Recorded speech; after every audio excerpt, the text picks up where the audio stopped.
In today's video, I'm going to teach you how to stop Microsoft OneDrive.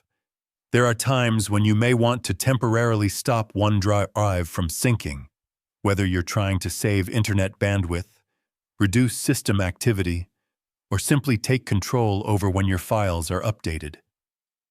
The good news is that stopping OneDrive is quick and easy, and you can resume syncing whenever you're ready.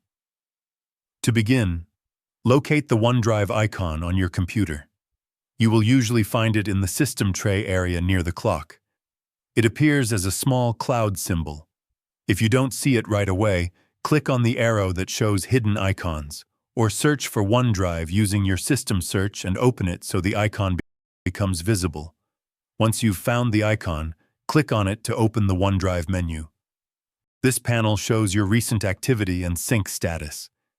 From here, look for the Settings option, which is typically represented by a gear icon. Click on it to open additional options.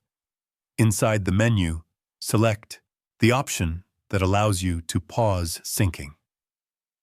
You will usually be given choices such as pausing for a few hours. Choose the duration that works best for your situation. As soon as you select it, OneDrive will stop syncing your files temporarily, and you'll notice that updates are no longer happening in the background.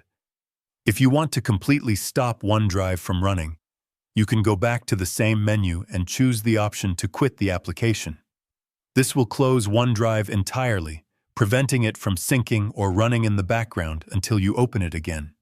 At any time, you can resume syncing by reopening OneDrive and selecting the resume option, or simply launching the application again if you previously closed it.